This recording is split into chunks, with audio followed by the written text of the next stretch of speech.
Sportsbiz Chat with DP and McGhee, the podcast where we take a sometimes irreverent, sometimes cynical, and yes, even a sometimes serious look at the business of sports. I'm your co-host, Tim McGhee.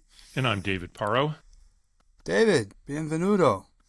Welcome back. Gracias. Oh, look at you with the Castilian pronunciation. Yeah, I just did that for you. I just did that for you. Oh, 𝗙𝗍𝗄𝗃. I started doing it over there as I was listening to it more.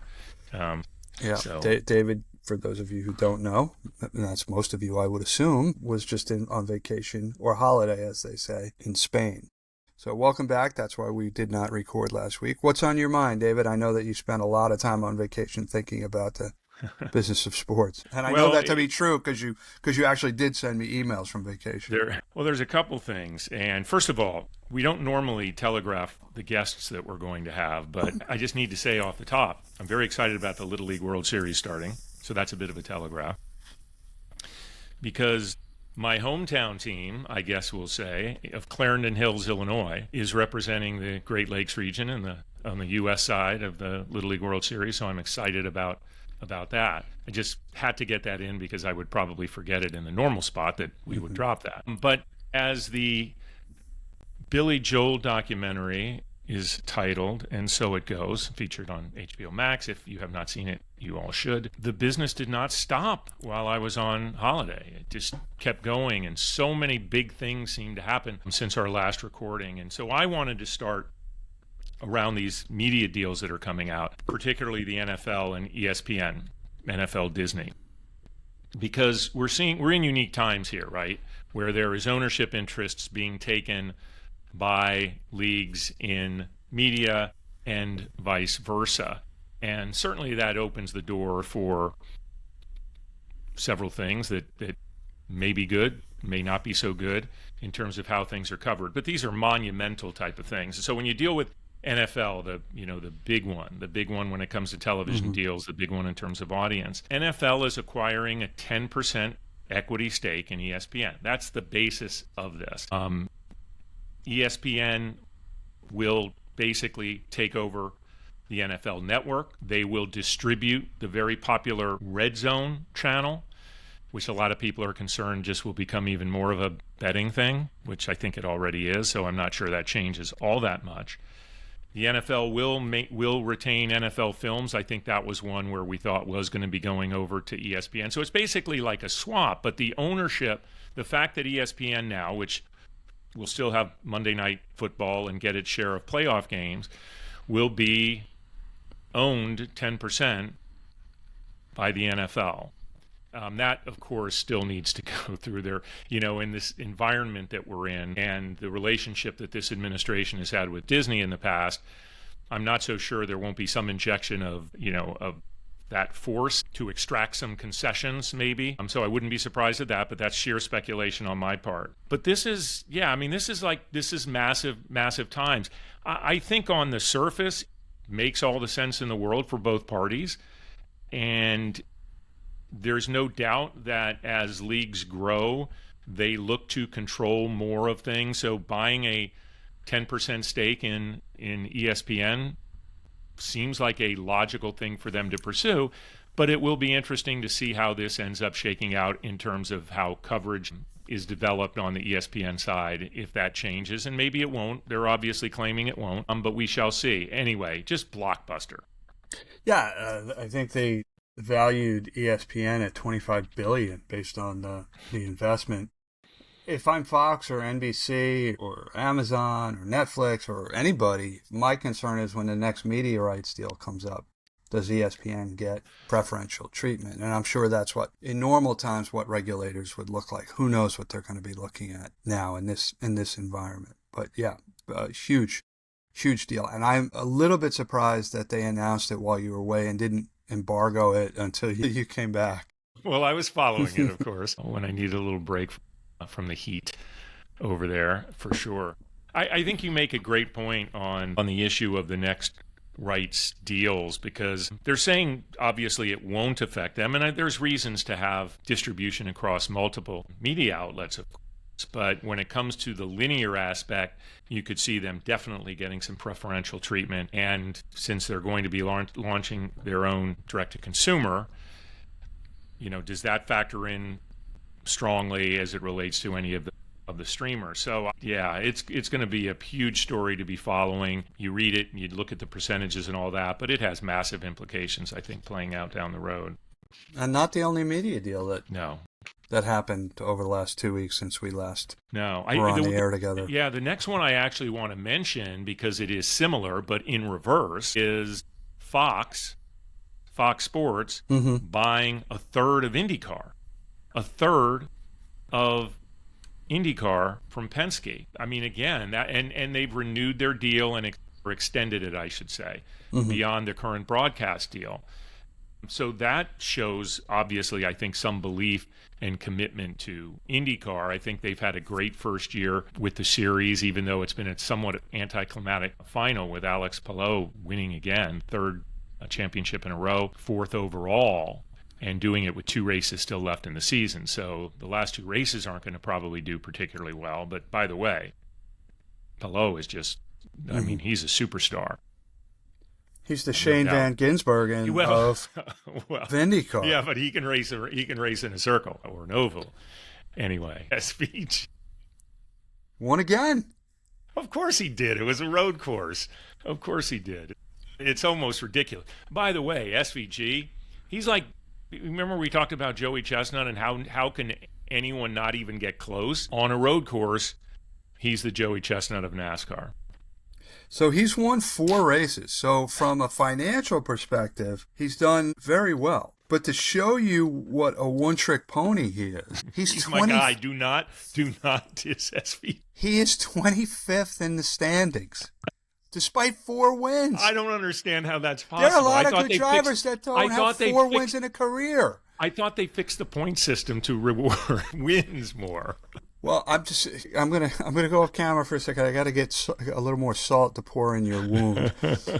Because if you look at the playoff structure, the first 4 races with the field of 16, in which Van Gisbergen obviously has qualified, are all oval courses. It's not until the first race after the cut down to 12 drivers that they go to the Roval in Charlotte, where he might have a chance. But by that point, there's virtually no chance he will make the cut to 12 field of 12. Yeah, unless he gets on the sim heavy, just driving around in circles. Who knew turning left was so hard? Well, there obviously is a special skill set. We've talked about I know. I'm kidding. Former guy 𝗵𝘂𝘁 in the past, and yeah, it's just so wild that he's that much better. But guys like 𝗵𝘂𝘁, guys like Robbie Gordon, were not terrible on the traditional oval courses, or in the case of my favorite track, Pocono, the tri-oval. Right, the tricky triangle. Okay, so the Fox thing with IndyCar, I think a huge boost for their, as I said, their commitment to that sport. In very new news, UFC has announced a massive deal with Paramount Plus, which is a deal valued at $7.7 billion. First big move since this merger with Skydance, the one that cost 𝗕𝗏𝗄𝐿 his job less than a week ago. So when this deal doubles what basically ESPN had been paying, and that deal seems like it was just done yesterday, by the way. And it's ending, and this is, I think, the most important thing about this, it's ending the pay-per-view model for UFC. Now, not to feel bad for ESPN or anything, because parent company of UFC, TKO, which is an Endeavor thing, also owns WWE, and they just signed a massive deal with ESPN. So, I mean, there's just a lot of stuff going on here, and fight sports and every sport as it relates to media.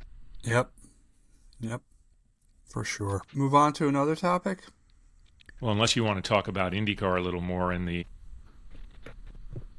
Speedway Slammer situation. Should we hold that? Maybe. We'll see what the IP comes out. Yeah. I want to talk a little bit about something a little bit more serious. Something that I think speaks to the continued sexism and misogyny that we see in the sports world. 2 things. One is the recent spate of incidents where sex toys have been thrown on to or have been attempted to be thrown onto the court at WNBA games. And the other one, and I know that speaking off the air with you, Jen Pawol, I believe that's how you say her name, or Pawol, the first ever female Major League Baseball umpire. She was well received from what you said in Atlanta, but some of the vitriol that I've seen online about her just speaks to how far we still need to come when it comes to sexism and misogyny in sports and in society at large. Yeah, I mean, let's just take a quick step back because this has been going on. I think it may have started before we recorded our last episode, but the situation in the WNBA, the league that is experiencing great lift in valuations, in viewership, etc. Their new TV deal is significantly higher than it was before. They are in the midst of a CBA renegotiation with the Players Association. But there's this culture that with that popularity, I think opportunistic idiots get involved. And in this case, at least from what I can understand, the people that have taken credit for it is around a crypto meme coin, a cryptocurrency meme coin. I won't talk about the name of it or whatever, and they were somewhat behind it with this claim that they weren't trying to be disrespectful for women. I saw this one quote saying, "It isn't a movement against women. It's targeted to bring awareness to meme culture and the crypto space, like they are the better players in that space," which says a lot about that space. So this is just a culmination of things that we talk about. And I don't want to sound like get on a soapbox and go super culture warrior here. But the bro culture, the crypto bro culture, the online culture, the meme culture, is this combination of all of these things that are placed here. And I guess my take is, because these guys are just idiots, or anyone that copycats it is just an idiot, right? And I trust if they find them, they should be arrested and certainly never be able to get back into any sporting event for that matter. But the thing that to me is the most damaging, and I think what has bothered me the most about it, is just how easy it seems to have been for otherwise regular sports fans to jump on the bandwagon and joke about this. I mean, it just suggests to me that, either too many people are threatened by this success or just really don't want them to succeed because it somehow challenges something with them. And so obviously misogyny is at play, and maybe just general hatefulness. It's just, that's what really bothers me, like the people that will share this and go, "Oh, well, it's bringing more attention to the league, so, because they don't get any other attention." Those are people that clearly, obviously don't follow the sports business because they're not seeing some of the strides that have been made by the WNBA. Yeah. I'll get off my high horse for 10 No, seconds. I think it's disgusting. And the fact that there are some people out there trying to rationalize it or justify it or condone it or defend it just speaks to, like I said earlier, how far we still need to come. And then, some of the people saying that this woman, Jen Pawol, and I apologize if I'm mispronouncing her name, is ruining baseball. It's really ruining baseball. Why? Can she call balls and strikes? Does she know what the difference between out and safe? Yeah. Well, that's the thing, that this is a meritocracy, that these umpires at every level of professional baseball are graded on their performance, and only those who grade at the top of their group are able to ascend to the next highest level. She obviously has ascended to the highest level. Now, she will be judged, I hope, like every other umpire in Major League Baseball, based on the accuracy of her calls, some intangibles, how she handles disputes with players and managers and things like that. And that should be it. That should be the only things by which she is judged and measured. And now, hopefully, that she has gotten the first series under her belt, some of the attention will go away and she will be able to do her job. It's like any other sport. The best officials are the ones that you don't notice, because if you're noticing them, it's because they've made a mistake or made a bad call or hurt your team or whatever it happens to be. So, right. Who do we know? We know Angel Hernandez, right? Yeah, because he's terrible. Yeah, hopefully. Listen, I'm guessing she was prepped for this and knew what she was taking on, because there's no doubt there was going to be some of this. I was happy to see and hear that, that she did get a generally good reception and called from different spots, first, third, and behind home plate in that series. Yeah, so well, now she's got to prove that she can, handle the most difficult position, the second base umpire. Hopefully she gets that chance in the next series. To call. Yeah, that whole pivot thing is, Well, it's interesting because we led on the WNBA with the I don't think it's a scandal. I think it's just this weird spate of incidents of throwing sex toys onto the court. But there is huge news, and it's not even the CBA negotiation in the WNBA, and that's the news of the Sun sale that was approved between two groups. It's the PAGS group, which is the ownership. 𝗙𝗵𝗁𝘂𝘁, am I pronouncing that right? I think so. I could barely pronounce my own name, David. They had reached a deal with the Mohegan Tribe for a $325 million deal to buy the team, move it to Boston. Now, Boston would seem like a great WNBA market, one that the league would probably be excited about. But Front Office Sports had an exclusive that deal, while approved by the owner, the Mohegan Tribe, it operates in Connecticut. That deal had never been put in front of the Board of Governors. Now, more to the story is obviously the league controls expansion. The last three expansion markets, Cleveland, Portland, Philly, are fetching $250 million for a franchise fee, and that expects to go up in future expansion, of course. But the league doesn't necessarily get this sale amount. Now, Ned Lamont, the governor of Connecticut, was like, hang on, like, not so fast. He went Lee Corso, so not so fast. And he now has Mark Lasry, the former owner of the Bucks, and he owns, I think, Avenue Capital, maybe, a big equity firm, and big investor in sports. They want to buy it, move to Hartford, which might be a more favorable thing for the WNBA. They don't lose a market. They don't lose a state. Not that Hartford and Boston are all that far apart.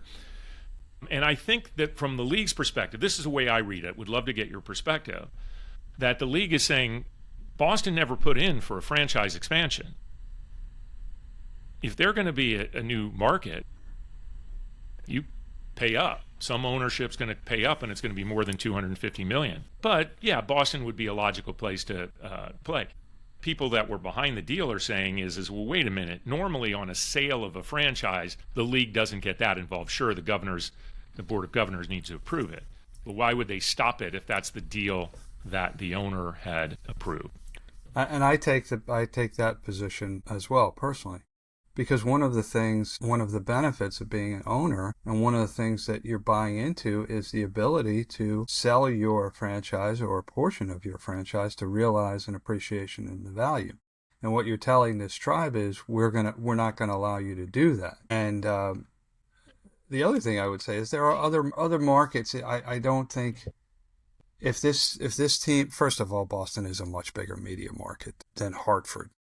Right, and Uncaville, I don't even know what part of DMA that is part of. It might even be Providence, quite frankly. No, seriously, because I'm laughing. Yeah, no, it's in Eastern Connecticut. It might. I don't think it might be the Hartford DMA. It might be the Providence DMA. I'm not even sure. But either way, Boston is a much bigger market than either one. And there are a lot of other markets that could be home to future expansion franchises in the WNBA. It's not harming the league in terms of what they will get in franchise fees for future expansion. You may be right on that, but I would say this. If this team were to move to Boston, Hartford's not getting a team down the road. Why should Hartford get a team? Hartford couldn't. Why should Hartford gets this team, Boston will still get a team. So you'd have two in major northeastern markets where there already is a base in the state of Connecticut of fan base. That's where I'm thinking. I'm not saying it's not going to happen. It may end up going to this group in Boston. But why does Hartford deserve a franchise? It doesn't deserve a franchise, but you never want to lose a state or a market. You don't want to lose an existing market base. And I'm not saying they would. This team, anyone that follows the Mohegan Sun may say, It's I'm the going to... Connecticut. I hate to correct you, but it is, the team name is the Connecticut Sun. I honor the tribe name. Okay. Okay. Just because a governor says that the team deserves, I don't. Well, I agree with that. Clearly, they don't deserve it on that regard. But if you're I'm just thinking about it from the WNBA perspective. When you know that down the road you can get a team in Boston, why would you want to lose an existing market base when someone's ready to step up and pay about the same amount? Connecticut sports fans are used to this. Yeah, that's you're either a Red Sox fan or a Yankee fan or a Mets fan. You're either a Jets or Giants fan or you're a Patriots fan. You're either a Celtics fan or you're a Knicks or a Nets fan. You're either a Bruins fan or you're a Rangers, Islanders, or Devils fan. Right? They couldn't keep a hockey team in Hartford. There has been talk that they would try to get a team back in Hartford for the NHL, but.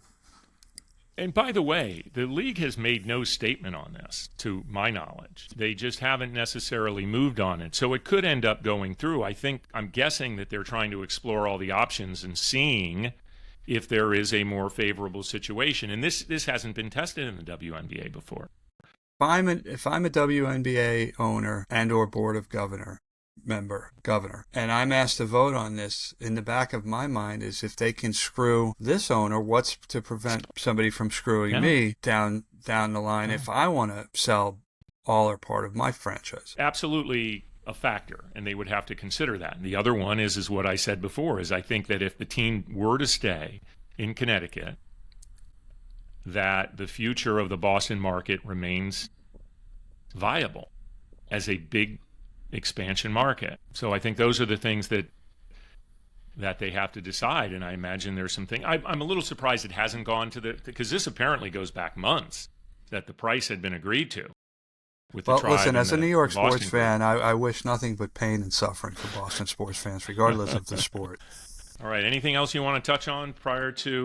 No, we can take a break and wait for our guest, and there's a couple things I want to touch upon on the close, but great. That can wait. All right. We'll be back soon. It's time for our guest. We are back, and we are thrilled to have our next guest. She is in the midst of her busiest time of the season, of the year, coming off the Little League Softball World Series that just concluded the other day. And tomorrow, as we're recording this, the Little League World Series begins in Williamsport, Pennsylvania. DiLullo Brown is the Executive Vice President, Chief Marketing and Business Relationship Officer for Little League International. She spent the last 16 years with the organization in various marketing roles, and before that, she did stints at Red Peg Marketing and Velocity Sports. Liz, welcome to the show. Thank you for having me. Nice to see you both. Yeah. So let's get started. How has the Little League World Series become such a cultural icon? Well, we view Little League as the most trusted program in youth sports. So if you want to call us an icon, we'll take it. But I think humbly and gratefully, our focus is providing amazing opportunities for kids all season long, all year long. And we just happen to culminate in these amazing events that get great visibility and allow us to tell our story in a much different way, perhaps, than other youth sports can. You know, people that watch the Little League World Series every year, like me, you get used to certain things. There's always going to be great stories. There's always going to be some upset games. There's going to be performances from people from all over the world that just kind of blow your mind. And there's a television production, obviously, that's part of it. Is there anything new and exciting this year that you can share with us that we can look forward to, or anything that just was introduced on the softball side that happened from Greenville? Things that we can, like, particularly on the Little League World Series side, get excited about it as we launch into it? Well, first I would start with, you mentioned Greenville, so I'd start with sort of focusing on softball for a minute. So what may not be as apparent to the viewer on television or even the attendees is how much of a focus we place on creating amazing experiences. And some of those items are nowhere related to what happens on the field. So in Greenville, as an example, We've been very intentional about equity in the event and creating a very similar experience with equipment, celebrations. We actually host a really unique event for the young ladies in Greenville through our partnership with East Carolina, where they have a dedicated event on the Friday evening. They haven't played a game yet. They get to meet each other. They get to interact with kids from other countries. So some of those items that maybe are less visible to a fan, but are really, really important to the experience of the players are coming out, and obviously a focus for us. The other piece I would mention, though, just focusing on the Little League Softball World Series that just ended, is the amazing coverage. I mean, the focus that ESPN has on the event, the air windows that we have on the network, on ABC for our championship. I mean, that's very, very unique, and that's something that we've worked hard in partnership with ESPN to create as much visibility as possible. If I move over to baseball, which we are on the eve of the start of the Little League Baseball World Series, and it does feel very exciting for the staff, as I'm sure it does for the kids and the coaches and the communities. It's important to sort of set the tone that we use this event and these events that we have and the mouthpiece we have to talk about our mission that we implement all year long as a 501c3 nonprofit, and being very focused on our values and the mission of the program.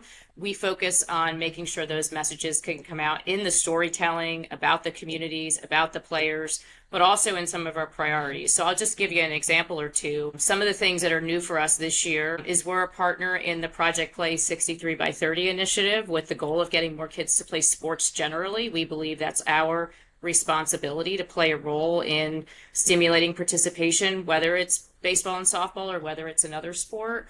And so we're going to be using the time we have in partnership with ESPN, with the Aspen Institute, to really promote that and to be able to talk about what that means in local communities and the impact it can have on kids. So again, maybe not the fun messaging that fans will experience, but it's really important to us to use that mouthpiece as much as possible. Then I would tell you, we do act like a professional venue at times, where we do have promotions, we have giveaways. We are a pin culture organization.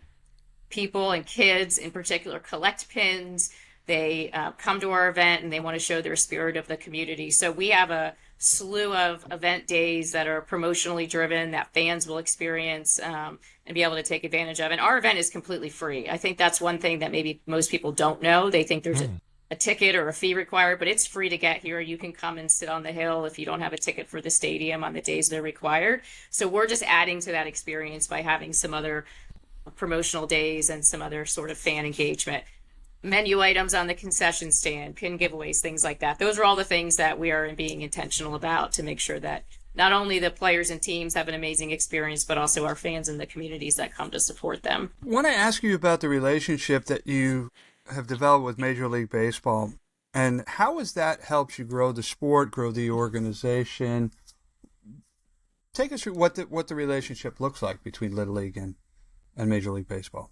Yeah, I think so. First, I would say we view our partnership with Major League Baseball as very pivotal in the organization and its the health of the sport at the grassroots level. They sort of set the tone for that. So we do have a very deep business partnership that helps secure official partners and activation opportunities, but it's deeper than that. It is everything from international growth and development, game development. We share a history with the idea of replay and the implementation of that. Marketing for MLB and their Play Ball initiative and the youth events that they have. We share the common goal of developing kids that are interested in this sport and family engagement. And so it comes in many shapes and forms. And, you know, we're really happy to say that our organization is deeply aligned across the building, as well as within our local communities and their relationships with the clubs. And, you know, now, even this year, it was enhanced by the relationship that MLB developed with the AUSL. We've been partners with the AUSL for many years. And so just to see the culmination of a focus on both baseball and softball from our partners at MLB just demonstrates the great alignment we have as, you know, the most trusted youth organization by our partners at Major League Baseball. I always love when there's synergy between our guests, because AUSL was just mentioned, and we recently had Vanessa Tavares on, so I know someone that I believe you are very good friends with, and so love hearing about that partnership. Youth sports, there's always going to be some concern maybe about either over commercialization or over exposure. We've heard it over time. I think the Little League International and certainly ESPN has done a great job with trying to control that, keep that in check. However, I wanted to, ask you, when it comes to going to market for sponsorship and so forth, what do you end up focusing more on maybe than your counterparts on the professional league level? So our focus with partnerships is to affect as many communities, families, and players as possible. And so what that looks like maybe during the World Series looks a lot different in the regular season. To the extent we can connect the two together, we do endeavor to do that. So I would just use an example of our deep partnership with T-Mobile. T-Mobile has an amazing complementary program from a competition standpoint called the Little League Home Run Derby, but they also have a really important program that helps kids and families gain access to the program called the T-Mobile Call-Up Grant. And that program in particular is during the regular season. It helps pay for registration fees for families and kids to play. And as a mission-driven organization, our goal is to remove barriers and create access. So to have partners that deeply understand that and are committed to that goal. In the case of the T-Mobile Call-Up Grant, for example, we've been able to give out nearly $8 million in scholarship grants to help kids play by that relationship, as a benefit of that relationship. And more importantly, that represents 30% of that group of grants, if you will, of new kids to the program. So not only are we carrying the mission forward and using the partnership that is mutually beneficial to both parties, but we're also really driving an impact that can reach as many kids and families and communities as possible. We have a number of partners like that who understand the mission, obviously want to support our events, whether it's our equipment partners and our endemic partners that provide uniforms and equipment for all these events. But as it carries into the regular season where millions of kids are playing, we do try to focus too on partnerships that can grow and develop and create that deep understanding together as we go forward. There's been a number of organizations that have started that can be seen as competition to Little League Baseball. Perfect Game is one that comes to mind. And there are other always things that are pulling on kids and their parents' attention for time, money, and effort. So with that in mind, how does Little League continue to remain so relevant? So I think it's intentional. It's an intentional focus every year. It's the idea that we need to deeply understand our communities and the families that play. We're actually in the middle right now of a research study as well as a development of a new strategic plan with a consultant who's helping us really look ahead and gather that feedback that's going to continue to position us in the future to be the leader in this space. But for us, we understand that there are many choices because we are so driven by the mission of creating opportunities in communities for kids and families. We want to remove barriers. We want to create access. We are different than other organizations, as you've mentioned, that are maybe creating more of a tournament model or whatnot.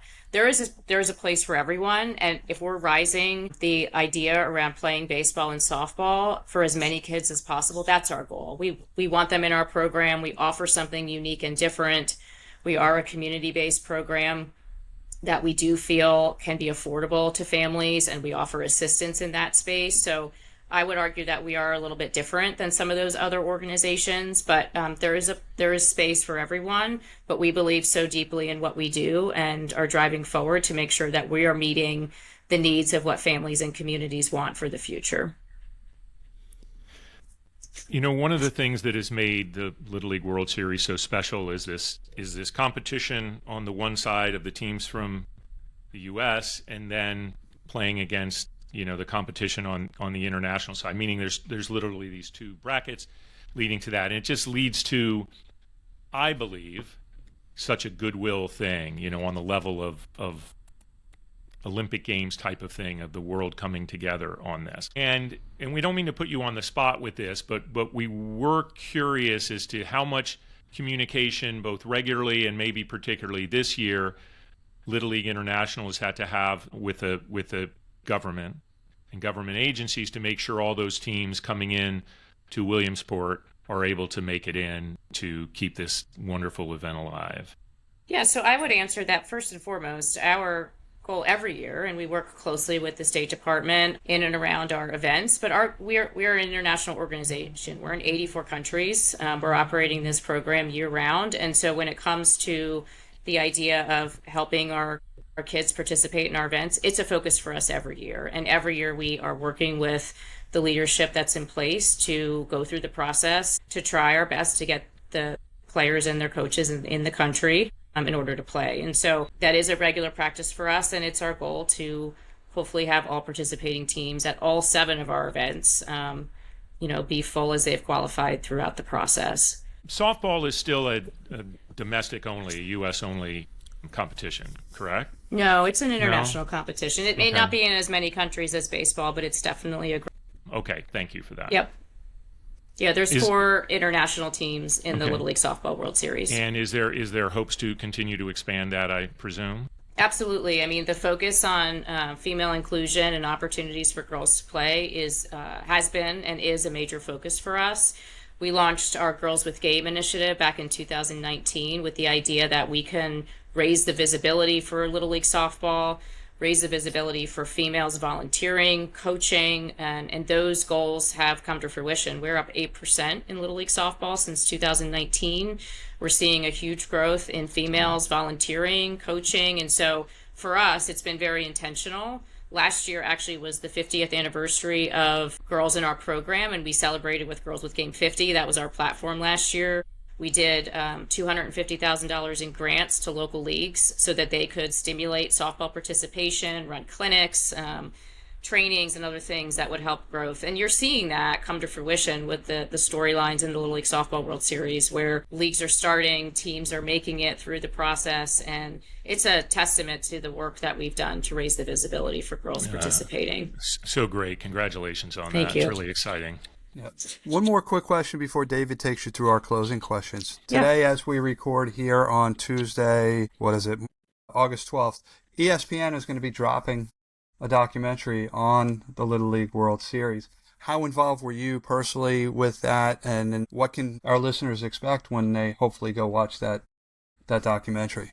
I was personally involved in a lot of the relationship building and the development of that partnership. I mean, it is a multi-pronged relationship with Imagine Documentaries, with ESPN, with Major League Baseball, with obviously Dick's Sporting Goods and their Cookie Jar and a Dream studio. And it was an amazing feat for all of those entities to work together. But most importantly, the goal from the onset, when it came across my desk and our team to consider, is that it told our story in a really genuine way. The story of community, the story of the impact of the program, and really has nothing to do with the outcome of the event or the games. It really is about what Little League symbolizes to kids all over the world. And so we're super excited for it to launch tonight. We've gotten a sneak peek or two of the film, and we hope everybody watches it through the lens of these are the moments we're creating every year for a few select kids, but it represents what Little League's all about. And millions of kids have had this experience in our program. And so our goal is to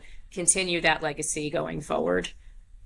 Well, we will definitely be watching and probably reporting back on future episodes. So thanks for taking us through that. It's a tremendous accomplishment and just something wonderful, I think, for Little League overall and hopefully for all the kids that are featured as well. I can't wait to watch. All right, this is the time where we come to two very important, simple, but very important questions that we ask all our guests, Liz.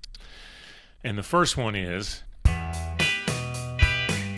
Where'd your career get started? Where'd you start it? how'd you get your start in the business? Well, so I look back on the beginning of my career some 25 plus years ago, is I was a collegiate field hockey player. I played field hockey since I was a kid, and I dropped my stick and ran right into my career in agency life. So spending time in the agency business was amazing. I learned absolutely everything I know today coming from those first 12 to 13 years. And it prepped me well for events and for the idea of really creating experiences for the community that we serve. And now being at Little League for the last 16 years, watching this organization change and grow, getting opportunities to try new initiatives, to do research, to really improve and create experiences for for kids and communities. I have 2 kids myself, so it's amazing to watch their youth sports experiences through the lens that I have of being a part of this organization. And I'm eternally grateful for the earliest days, but also what I learned from sports that I'm now able to create for others has been really, really important to me. Thanks for that. Now, this next question is a little tougher, but only because we get so many great answers to it. So that's the challenge that we put forth to you on this one. And that is one piece of advice that you'd give someone looking to break into the business, particularly a younger person thinking about the sports industry as their career path. Yeah, I think when you're starting out, you get so excited about the opportunity. So I would reflect on a story from like the first couple of years I was working.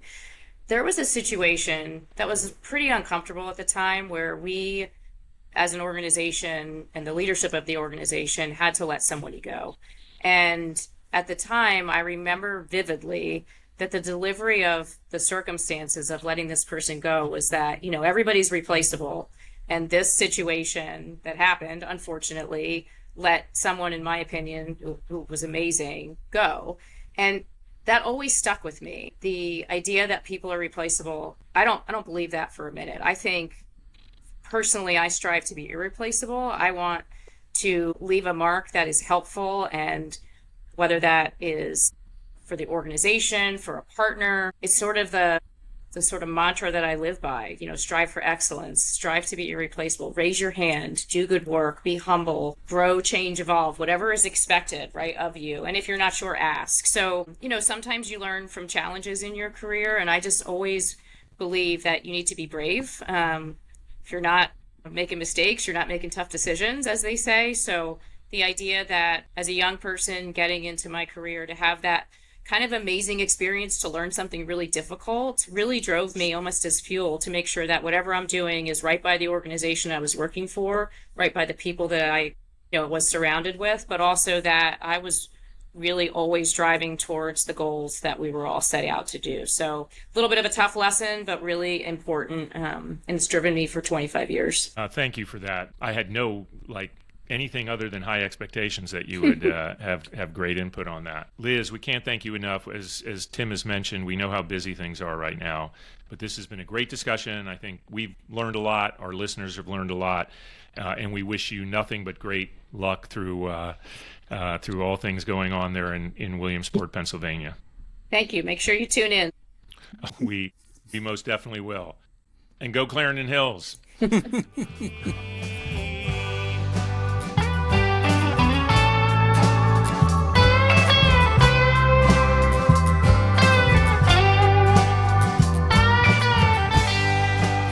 Big thanks to Liz DiLullo Brown for joining us with the Little League Softball World Series just concluded in Greenville, South Carolina, and the Little League Baseball World Series about to launch. She's been quite busy, so we are very appreciative that she took some time with us. So it's time for random shout-outs and things we're following. Tim, what do you have your eye on? Well, there's a couple of things that I'm looking at. Number one, Sun Heung-min made the transfer from, did I just butcher his name? No, you said it perfectly. I don't know. Made the transfer from Tottenham to LAFC, and apparently, unlike a lot of other international players who have come over to MLS, who try to delay their start, he wanted to get in, and in fact, got in the first match that he was eligible to play, came in the 60th minute. There's some question about how much the transfer fee was. It's being reported between 20 and 26.5 million. If it's on the upper end of that, it'll be the largest transfer fee ever paid for an international player to come to MLS. So continuing to see how he performs LAFC, it'll be interesting to watch. He's 33 years old. I think he can still play at a very high level in MLS for several years. But once again, a great international player who comes over here when he's no longer going to be starting for his side in a European or other league. Yeah, good point. But you're right. It's a little past, I guess, the normal prime. But yes, definitely still playing at a pretty high level, and getting this number is a significant. Yeah. So we will see how he plays, but certainly I think a big one for the league for sure. So a couple of other things that I'm looking at. Number one, there's a Miami Heat, former security guard who was arrested for stealing several $1 million worth of memorabilia from the locker room. He sold a LeBron James finals used game jersey for, I think, $100,000 and went for $2.5 million in an auction.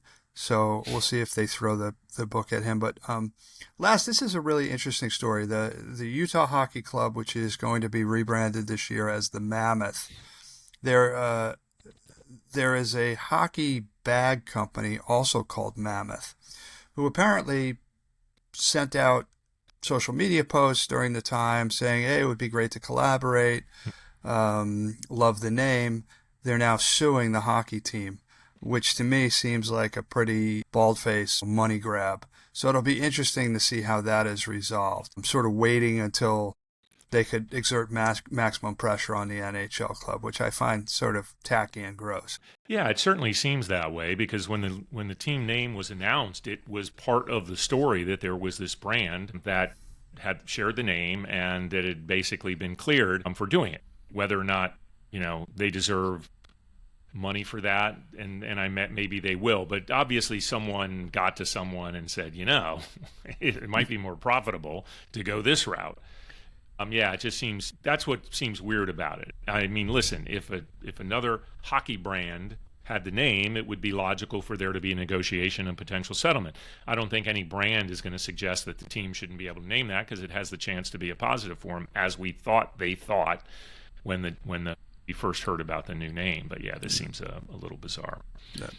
What's on your mind? What are you looking forward to? Well, thank you for covering all the things you did. I think that's great. And, I think we covered a lot of ground on still a pretty tight show here. I'm a little worried about bringing this up, but House Judiciary Committee is looking at the league's broadcast deals, or wants to look at them. They want to call all the commissioners in to talk about the Sports Broadcasting Act, which gives special antitrust exemption to the leagues to be able to basically, one of the provisions is blackout games that are on national broadcast if the games are not sold out from an attendance standpoint. Given where these numbers are getting, it's probably not necessarily a wrong thing for the House to be looking at. We'll see if it gets overly politicized. But since we opened the show with all of the media issues.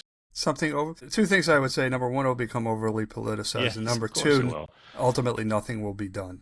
Right. That is my prediction.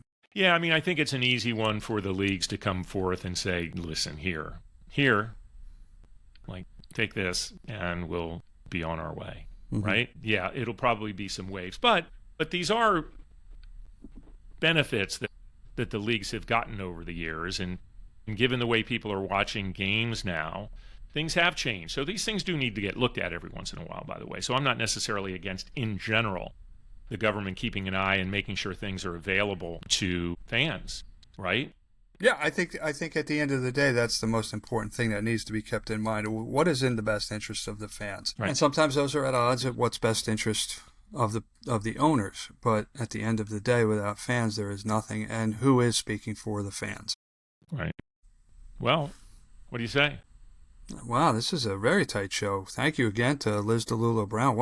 We were talking at the break. What an incredibly great spokesperson she is for Little League. She was just so spot on with her answers and so tight. I was saying to you, David, that if she doesn't like this whole Little League thing, she could probably go in and become a political spokesperson. And the question that we brought up that touched on politics a little bit, she answered particularly gracefully. Yes. Yeah, no doubt about it. She was she was a tremendous guest. Really looking forward to getting this show out to everyone. So that's it. That's episode 122 in the books. Once again, thanks to Liz DiLullo Brown taking the time with us.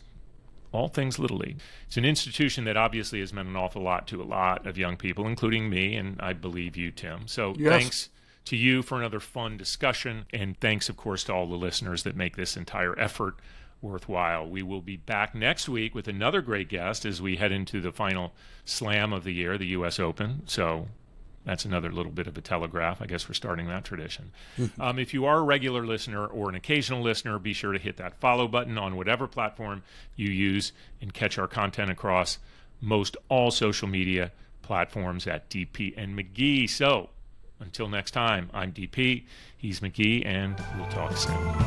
Yeah.